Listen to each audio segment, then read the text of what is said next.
মুহতারাম হাজরিন, আজ আমরা কিছু আমলের কথা আপনাদের সঙ্গে শেয়ার করব ইনশাআল্লাহ, যে আমলগুলোর মাধ্যমে শুধু জান্নাতে যাওয়া নয়, বরং জান্নাতে গিয়ে আল্লাহর হাবিব সাল্লাল্লাহু আলাইহি ওয়াসাল্লামের সান্নিধ্যে, তার কাছাকাছি, তার সাথে জান্নাতে থাকার তৌফিক নসিব হবে ইনশাআল্লাহ।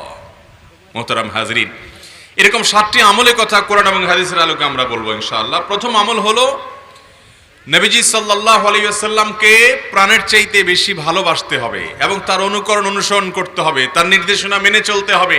যে নবী করিম সাল্লাল্লাহু আলাইহি ওয়াসাল্লামকে যত বেশি ভালোবাসবে, তার অনুকরণ অনুসরণ যত বেশি করবে, আল্লাহ রাব্বুল আলামিন তাকে নবী করিম সাল্লাল্লাহু আলাইহি ওয়াসাল্লামের কাছাকাছি জান্নাতে থাকার সৌভাগ্য দান করবেন ইনশাআল্লাহ। যে হাদিসে নবী করিম সাল্লাল্লাহু আলাইহি ওয়াসাল্লাম বলেছেন, তার সাথে জান্নাতে থাকার জন্য যখন তাকে প্রশ্ন করা হয়েছে এ বিষয়ে, নবী আলাইহিস সালাতু ওয়াস সালাম তিনি বলেছেন, যে ব্যক্তি যত বেশি আমার অনুকরণ করবে, আমার অনুসরণ করবে, নবীজি সাল্লাল্লাহু আলাইহি সাল্লামের সুন্নাহকে মেনে চলবে, তার কদম বকদম চলার চেষ্টা করবে, তার পদঙ্ক অনুসরণ করবে, আল্লাহ রাব্বুল আলামিন তাকে নবীজি সাল্লাল্লাহু আলাইহি সাল্লামের সাথে জান্নাতে থাকার তৌফিক দিবেন।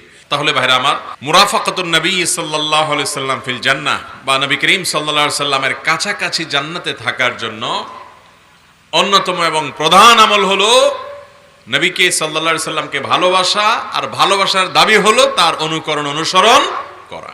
আল্লাহ তাআলা আমাদের সবাইকে নবী করিম সাল্লাল্লাহু আলাইহি সাল্লামের সান্নিধ্যে, তার কাছাকাছি, তার নৈকট্যে জান্নাতে থাকার তৌফিক দান করুন। দ্বিতীয় যে আমলটির মাধ্যমে নবী করিম সাল্লাল্লাহু আলাইহি সাল্লামের কাছাকাছি জান্নাতে থাকা যাবে, এ বিষয়ে সহিহ মুসলিমে রাবিয়া ইবনে কাব আল-আসলামী রাদিয়াল্লাহু তাআলা আনহু থেকে একটি হাদিস বর্ণিত হয়েছে। তিনি বলেন, আমি নবী করিম সাল্লাল্লাহু আলাইহি সাল্লামের কাছে রাতে ছিলাম, তার খেদমতে ওযুর পানি পেশ করে দিলাম। ওযুর পানি পেশ করার পর নবী করিম সাল্লাল্লাহু আলাইহি সাল্লাম আমাকে বললেন, তুমি আমার কাছে চাও, কিছু একটা চাও। সাহাবী বললেন যে, ইয়া রাসূলুল্লাহ, আমি চাই জান্নাতে আপনার কাছাকাছি থাকতে। নবী করিম সাল্লাল্লাহু আলাইহি সাল্লাম বললেন, জান্নাতে আমার কাছাকাছি থাকতে চাও, অন্য কিছু চাও? মানে এত বড় চাওয়া চেয়ে বসলা, জান্নাত তো না, শুধু জান্নাতে আবার আমার কাছাকাছি থাকা, অন্য কিছু চাও, আর কিছু আছে কিনা? বলো না, আর কিছু না, আমি এটাই চাই। তখন রাসূল আকরাম সাল্লাল্লাহু আলাইহি সাল্লাম বলেছেন, ফাআইন্নি আলা কাসরাতিস সুজুদ, বেশি বেশি সিজদা, বেশি বেশি সালাত আদায় করা, এর মাধ্যমে নবী সাল্লাল্লাহু আলাইহি সাল্লামের কাছাকাছি থাকা যাবে। যত বেশি নামাজ সালাত আদায় করবেন, ফরজ, সুন্নাত, নওয়াফিল, অতিরিক্ত সালাত, বেশি বেশি সিজদা, লম্বা লম্বা সিজদা, যত বেশি সালাতে সময় দিবেন, তত বেশি নবী করিম সাল্লাল্লাহু আলাইহি সাল্লামের নৈকট্য অর্জন করার তৌফিক হবে ইনশাআল্লাহ।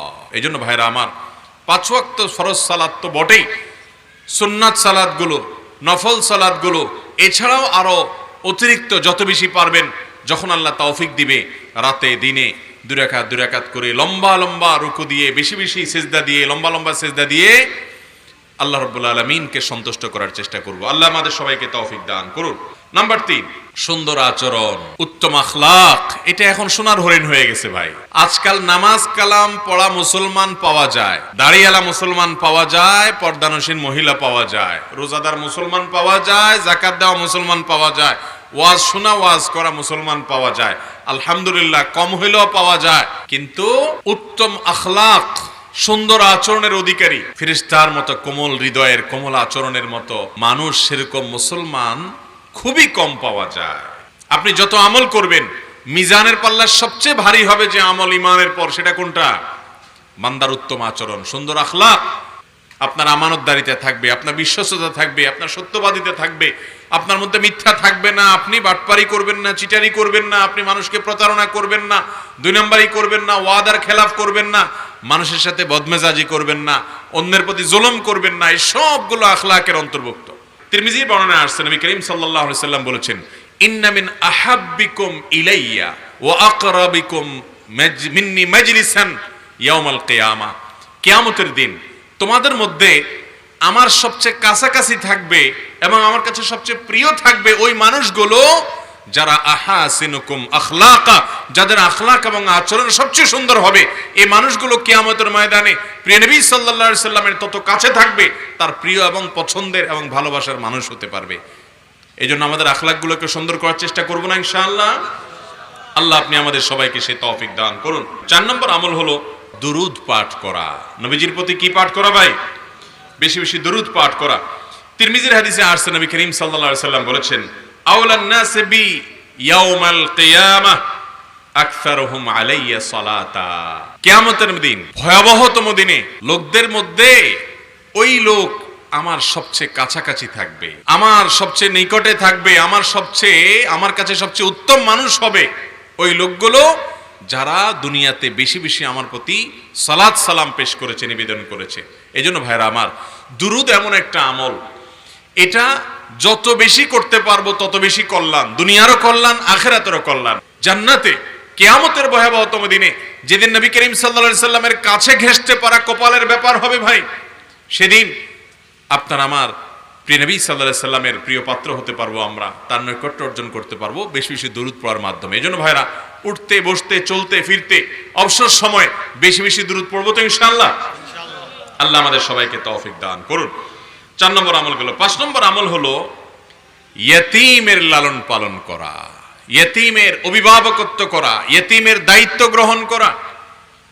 নবী করিম সাল্লাল্লাহু আলাইহি সাল্লাম বলেছেন, বুখারী মুসলিম এক যুগে বর্ণনা করেছে, আর বিভিন্ন হাদিসের কিতাবে বর্ণিত হয়েছে, আনা ওয়া কাফিলুল ইয়তীম কাহাতাইন ফিল জান্নাহ।